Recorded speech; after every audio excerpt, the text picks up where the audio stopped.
Olá, bem-vindo a mais um episódio do Momento Agro RC1 e hoje no programa nós teremos a participação do Eduardo Schur, ele que é médico radiologista e é sócio proprietário da empresa Paralelo 30, que produz e comercializa a Noz Pecan no Rio Grande do Sul. O nosso diretor institucional, Ronaldo Bianchi, e eu batemos um papo com o Eduardo e ele falou sobre o mercado da trufa brasileira. E você confere agora o nosso programa.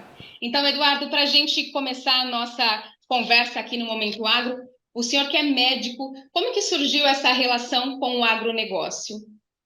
Bom dia a todos. Muito obrigado, enfim, pela atenção. Eu tenho 50 anos, eu sou médico, mas nasci numa cidade uma cidade no interior do Rio Grande do Sul, com características rurais, né? Então, a cidade que eu nasci é uma cidade que no século passado sempre foi reconhecida como a capital do arroz, né? E também pela pecuária, né? Hoje isso mudou muito em função da introdução da soja, né? Hoje, basicamente, a maior cultura local é a soja, né? E eu tenho ligações desde cedo com o ambiente rural em função do meu pai, né? Do meu pai ser proprietário rural, né? Também, médico e proprietário rural também, tá? Ah, a Noz Pecan, ela tem uma história um pouco diferente. A Noz Pecan, ela, na cidade, na década de 70, foi introduzido um grande pomar, que até então é o maior pomar da América do Sul, né, por um empresário chamado seu Geraldo Link, e ele trouxe muitas variedades de Noz Pecan de todos os lugares do mundo e implementou aqui na cidade, né? Isso na década de 70. E nós vimos que algumas variedades se adaptaram muito bem, né, localmente, né?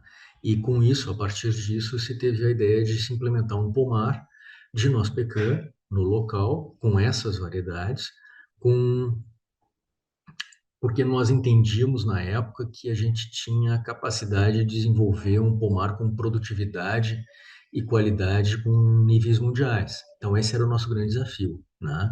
Eu tenho mais sócios que constituíram esse projeto conosco. Nós criamos a Paralelo 30 com esse intuito, né? Em 2016, nós já começamos a produzir uh, com uma quantidade por hectare, né, com a produtividade com padrões mundiais, né, os melhores pomares estão nos Estados Unidos e no México, e a gente conseguiu equiparar essa produção, e a partir de 2019, nós começamos a exportar, né, então nós atingimos uma qualidade da fruta com padrões mundiais, né, de exportação, e a partir desse ano nós começamos a exportar. Atualmente nós exportamos principalmente para a Ásia, né? Principalmente a Ásia, né? Com tudo China, né? China, Tailândia, enfim, né? Mas também exportamos para o Oriente Médio, né? Então esses foram essa foi a minha ligação e esse foi a motivação, né, para se constituir esse pomar de noz pecan no local de Cachoeira do Sul, né? Quando você fala em exportação, você consegue exportar com marca própria ou não? Atualmente nós exportamos com casca, tá? Para grandes crackers, né, da Ásia, né? E elas lá eles quebram e distribuem aí com marca, né? A exportação descascada, que nós chamamos, né? Vai ser é o próximo desafio, né? O próximo desafio e principalmente nós temos um desafio que ele é o mesmo, né? Que é exportar a nossa pecuária descascada e acessar o mercado europeu, né? São os dois, né? Porque o mercado asiático ele gosta de consumir com casca a princípio, né? E o mercado europeu descascado, né? Então esse é o próximo desafio, acessar o mercado europeu com a noz descascada. E essa situação que a gente está vivendo com o mercado europeu, né, Mercosul e União Europeia, isso interfere na nossa PECAM para vocês? A Nospecan, não, porque a Nospecan ele é um produto muito nichado, né? Um produto de nicho, né? O que nós vimos e por que que porque nós até então a gente não tinha essa ambição de acessar o mercado europeu, né? Mas o que a gente tem visto agora é a procura da Nospecan, principalmente pelos alemães, em função da noz pecan ser uma noz que tem uma quantidade muito grande de antioxidantes e de flavonoides, né? Então, o fato dela ser uma noz saudável, nós vimos que os alemães, principalmente os alemães, eles estão substituindo a noz pecan pela o que a gente chama aqui no Brasil de noz persa, né? A noz de Castilha, a noz persa, a noz chilena, né? Nós chamamos aqui no Brasil, né? Que é aquela outra, todo mundo conhece aqui no Brasil como a noz do Natal, né? E o alemão está substituindo essas nozes pela pecan. Então, aí se tem uma oportunidade, né? Eduardo, e vocês trabalham também com viveiros? Nós trabalhamos com viveiro no passado, atualmente não. Atualmente a empresa está focada somente na produção da fruta e comercialização da fruta, né? Isso foi nós tínhamos o viveiro antigamente, nós fomentamos muito a ampliação da cadeia produtiva da nossa pecan aqui no sul do país, principalmente Rio Grande do Sul e Santa Catarina, que hoje já tem uma cadeia produtiva bem estabelecida, né, funcionando, enfim, né, inclusive com, nos próximos 10 anos vai se ter um aumento grande da quantidade das frutas, né? Então, isso a gente entendeu agora que o momento é o momento de focar na produção e exportação. Aí, de repente, surgir no meio desse pomar Sim, sim. Isso que eu ia uma falar. pepita, né? É uma Isso. pepita de ouro, né? Foi a propriedade Chamada que descobriu trufa. a primeira trufa brasileira, é isso, Eduardo? Isso, correto. A história da descoberta é a seguinte: quando nós implementamos o pomar, nós buscamos muita informação fora, né? Nós sempre tivemos consultores norte-americanos, mexicanos, chilenos, argentinos, enfim, né? E nós também sempre tivemos as universidades dentro da empresa fazendo pesquisa, né? A Universidade Federal de Santa Maria, o professor Diniz, que é o professor de fruticultura lá, enfim, fazendo. E um dia o professor Diniz trouxe um doutorando, né, estava acabando o PhD dele, um doutorando em cogumelos, né, em fungos, né, e ele estava acabando o PhD dele, né, ele tinha feito PhD na Eslovênia, estava acabando ali em Santa Maria, e ele veio, olha, posso procurar uns fungos aqui, coisa e tal. Não, tudo bem, nós sempre tivemos esse convênio com a universidade. E esse doutorando se chama Dr. Marcelo Sulzbach, né? Ele fez a descoberta das trufas, né? Foi a primeira descoberta de trufas no Brasil, né? Uma descoberta espontânea, porque essas trufas elas não são cultivadas, né? Elas aparecem lá no pomar espontaneamente. E ele, a partir disso, em 17, ele pegou essas trufas, mandou fazer análise de DNA em Washington e em Paris, né? O que foi confirmado, né? Enfim, foi confirmada a trufa, né? Essa trufa, ela tem uma origem norte-americana, ela veio com as raízes da noz pecan, né? E elas atualmente elas aparecem, elas surgem espontaneamente na raiz das nossas pecan, no pomar, entre agosto e fevereiro, né? Desde 17 a gente vem lentamente trabalhando com isso. Esse ano já foi um ano que a gente conseguiu ter esse verão foi um verão que a gente já teve uma exploração comercial, fornecendo para vários restaurantes, tanto em São Paulo quanto no Rio de Janeiro, e para vários chefes assim pelo Brasil, né?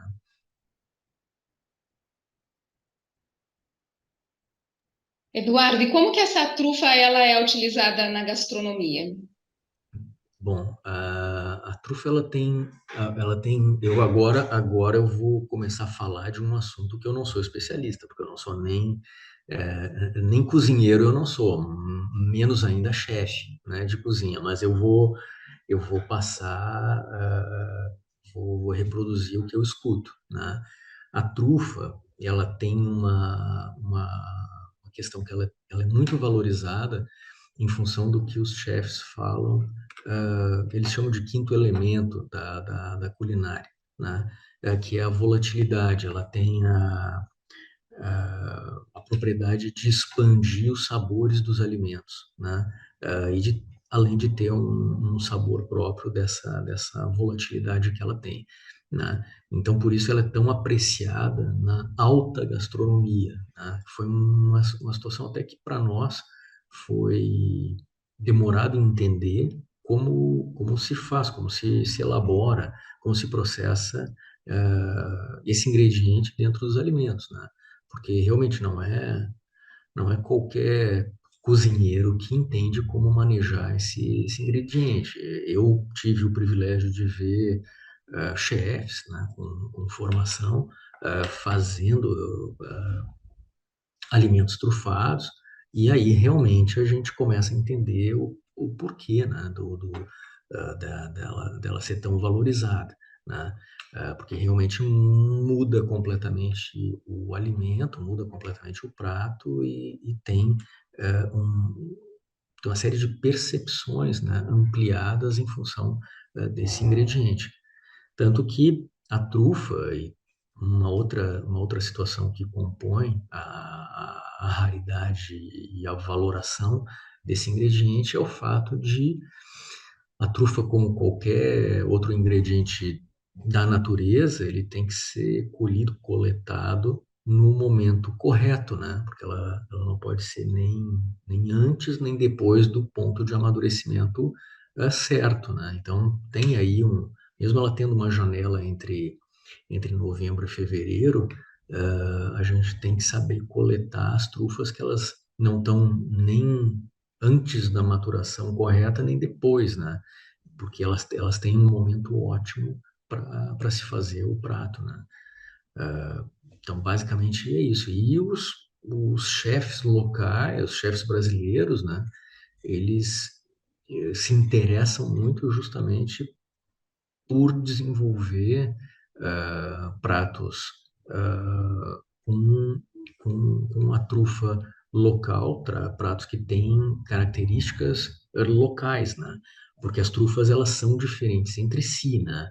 Existem as trufas brancas, as trufas pretas, as trufas cinzas, cada uma com a sua característica. E a nossa trufa brasileira, ela é uma trufa que tem características também próprias, né? Ela não, ela é diferente, por exemplo, da Tartufo Bianchi, né, que é aquela trufa branca italiana. Ela é diferente do Tartufo Melanosporum, que é a trufa preta francesa, né? Então, os chefes, eles agora, eles criam pratos em cima das características próprias da trufa brasileira, né? Vocês estão, nesse momento, eu entendi que vocês. É quase extrativismo, né? Sim, É um correto. extrativismo. Sim. Não, vocês já estão planejando fazer um processo de cultivo dessas trufas? Isso e nós, a empresa Paralelo 30 não, por quê?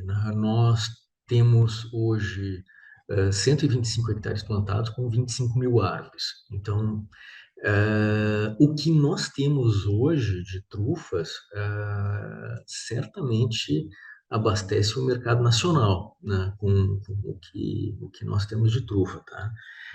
O Dr. Marcelo Sulzbach, né, que é o descobridor, ele tem sim projetos de fazer, ele já tem inclusive alguns projetos experimentais, tá? De inocular e reproduzir as trufas, né? Até hoje, no Brasil, não existe nenhuma área que tenha conseguido fazer isso, né? Reproduzir as trufas intencionalmente, né? E isso porque isso em outros países já existe o cultivo intencional, né, das trufas, né? Algumas localidades, Chile, Nova Zelândia, Eslovênia, eles já fazem, né, isso. Agora, no Brasil, isso ainda são testes, né? Isso ainda está sendo testado. Por quê? Porque as trufas elas têm uma necessidade de um ambiente muito específico. Elas crescem em um tipo de solo muito específico. Então, tem que se buscar, além de ter uma muda de uma planta que recebe a trufa, ela ainda tem que ser colocada num ambiente, né, num solo propício para o desenvolvimento da trufa. E isso ainda tem que ser estudado no Brasil para ver exatamente quais são as condições de solo e condições climáticas que vão favorecer o surgimento, né, de uma trufa plantada, de uma trufa agriculturável, né? As nossas trufas se equiparam às trufas de outros países, assim, em qualidade? Pois é, isso o que eu, vamos de novo, né, o que eu vejo, o que eu escuto, né? A trufa mais, os chefes gostam muito, e a trufa mais valorizada, a trufa, vamos dizer assim, a trufa que é mais eh, valorizada é a tartufo bianco, né? Tartufa alba, né? Que é da Itália, em função de ter uma volatilidade, de ter um cheiro, de ter uma volatilidade muito grande, muito expansiva, né? E depois a trufa mais valorizada vem a Tartufo melanosporium, que é a trufa preta, que é mais encontrada na França, né? A nossa, ela é uma trufa mais acinzentada, assim, né? Uma trufa mais acinzentada e que tem características diferentes. Ela tem a volatilidade bastante e ela, inclusive, ela tem um gosto mais adocicado que se assemelha mais a um gosto de avelã, de macadâmia, inclusive, né? Um gosto mais de nozes, mesmo tendo amplitude. O que eu vejo, tá? Disso tudo, ela, o que é importante é a gente ter a coleta no momento correto de maturação, né? Porque justamente o que os chefs valorizam muito esse odor clássico, essa volatilidade clássica e esse sabor expansivo clássico que se dá quando ela está madura. Então, a grande questão de raridade, de valoração, está em fazer a colheita no momento correto, né? Muito mais do que o tipo da trufa. Por quê? As trufas, elas, sendo diferentes, elas têm características de sabor diferente. Isso é inegável. Isso é inegável, né? Mas o que importa para os chefs é essa volatilidade, essa expansão do odor e do sabor, né? Que se faz em coletar elas na maturidade correta, né? Doutor Eduardo, e depois dessa coleta, essa trufa passa por algum processo especial? Como que ela chega até a mesa dos chefes, até os restaurantes? Nós coletamos elas, né? Nós temos o Marcelo Sulzbach, né? Que é o descobridor, né?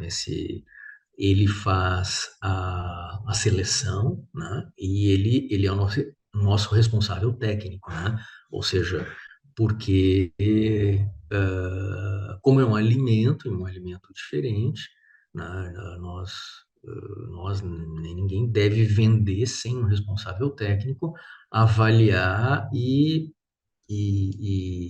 e dá o ok, né, de que aquilo é uma trufa, é um fungo, porque os fungos, eles têm, tem inclusive uma coisa que eu chamo a atenção, que não dá para ficar comendo qualquer coisa que se tira da raiz das plantas, porque existem inclusive alguns outros fungos que também se fixam nas raízes das plantas que são venenosos, podem intoxicar, né?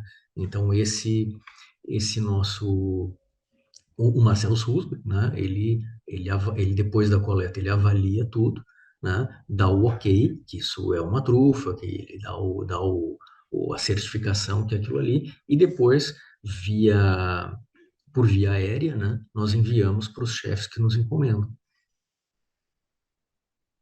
A trufa, se eu entendi, a trufa ela fica entre o solo e a raiz, né? Ela não, a trufa surge na superfície.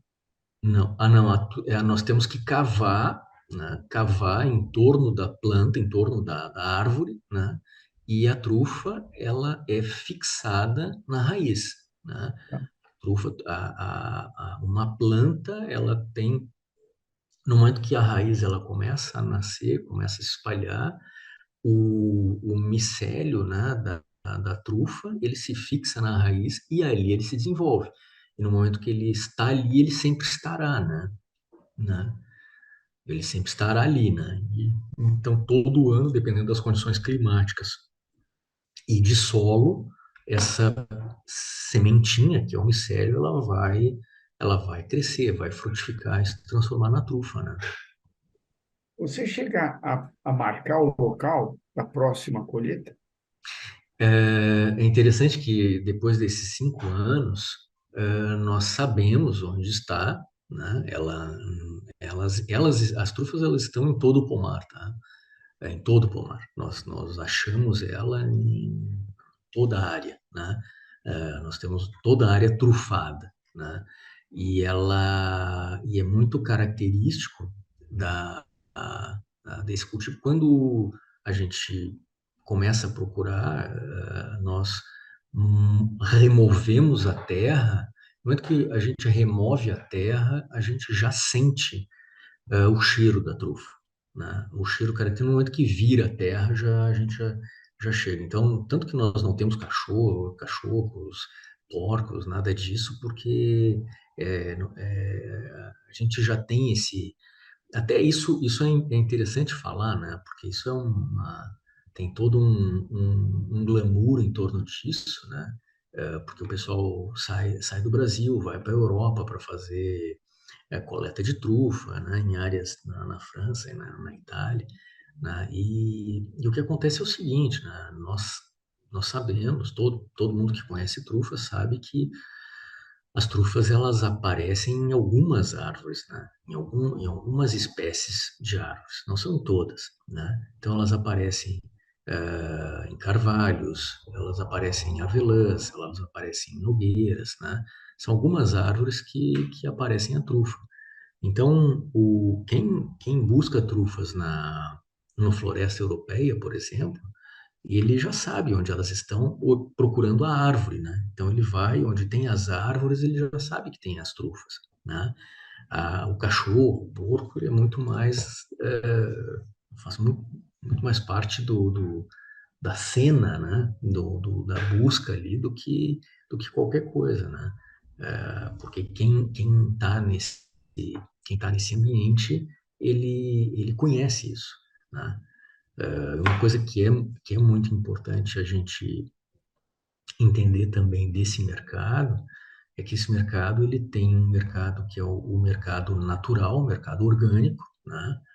Nós só trabalhamos com esse mercado, o mercado natural, o mercado orgânico, né?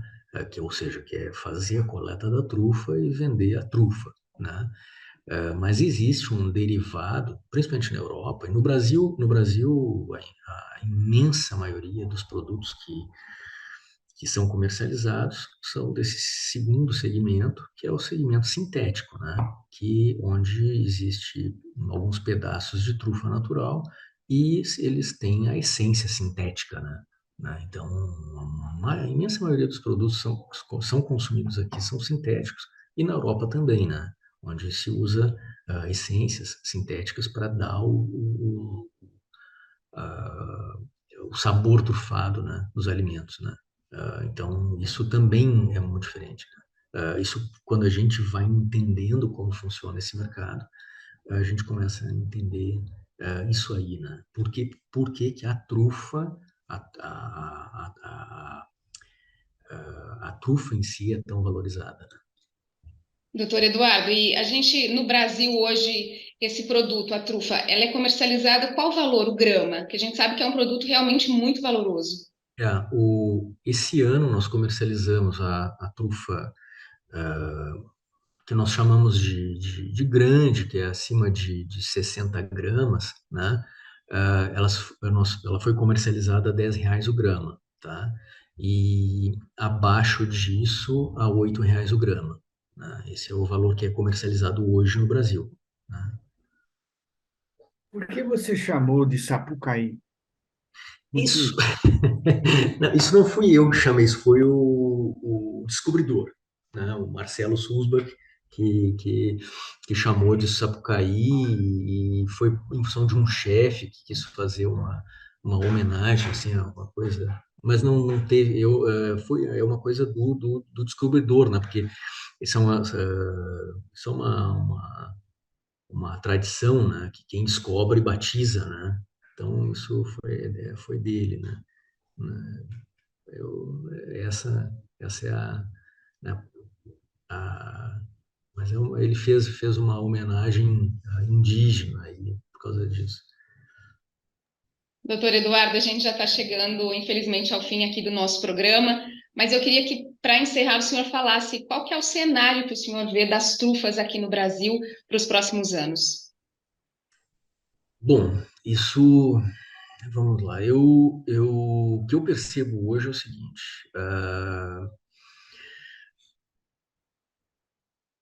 é um produto novo, um produto que tem uma série de características bem específicas, né? Com pouquíssimos chefes brasileiros que entendem como cozinhar isso, como preparar isso, né? Eu entendo também que os chefes, de modo geral, o gourmand brasileiro, né? Porque isso é um tipo de alimento, um tipo de ingrediente que ele não é de um público geral, né? Ele é de um tipo de público gourmand, que gosta de alta gastronomia, né? De alta culinária, que entende isso. E eu acredito que agora esse pessoal, esse nicho, ele está começando a entender o que é esse ingrediente brasileiro, né, com as características brasileiras, né, e entender que é uma trufa que não é igual à trufa francesa, não é igual à trufa italiana, é uma trufa brasileira. E o que eu vejo são os chefes brasileiros que são extremamente criativos, né, criando pratos novos, criando estruturas novas, estruturas de sabores novos, né?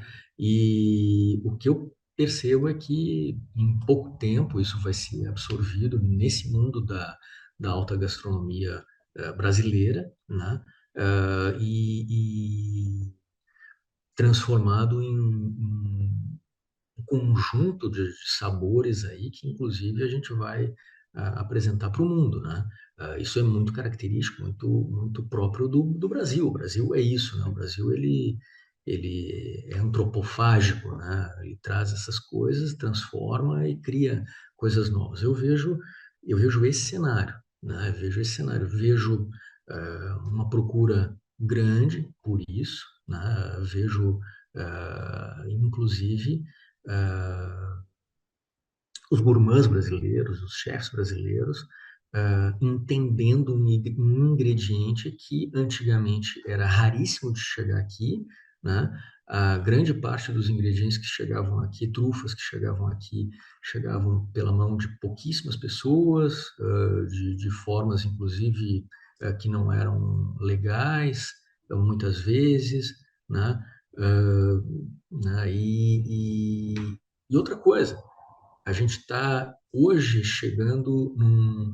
tendo o privilégio de comer trufas frescas, porque no Brasil nunca se comeu trufas frescas, porque elas eram colhidas na Europa e chegavam aqui 20 dias depois, 30 dias depois, com outras características de sabor, né? Hoje não, hoje elas são colhidas segunda-feira, na quarta-feira elas estão no prato do chefe, né? Então, isso também mudou muito, né? Então, tem uma série de desafios novos aí, né? Principalmente de entender o ingrediente, de transformar o ingrediente e de dar para esse ingrediente brasileiro a potência culinária que ele vai ter, né? Vai fazer parte da culinária brasileira, né? Muito interessante, parabéns pelo seu trabalho, parabéns a todos da tua empresa que fizeram essa descoberta importantíssima para o nosso país, não só para a culinária, mas para nós como um povo mesmo, né? E é o que o senhor estava falando, a gente hoje tem a oportunidade de comer uma trufa fresca. É claro que é um nicho ainda que precisa ser ampliado, mas eu tenho certeza que com a informação e com o conhecimento as pessoas vão saber cada vez mais sobre as trufas brasileiras. Muito obrigada pela sua participação aqui no Momento Agro. Eu que agradeço. Muito obrigado a vocês. Agradeço muito. Nós agradecemos a participação do Eduardo Schur, ele que é proprietário da empresa Paralelo 30, que produz e comercializa a Noz Pecan no Rio Grande do Sul. Agradeço também a participação do nosso diretor institucional, Ronaldo Bianchi, e a gente se encontra no próximo Momento Agro RC1. Obrigada pela sua companhia e você continue acompanhando a programação aqui do portal RC1. Até o próximo programa. Tchau!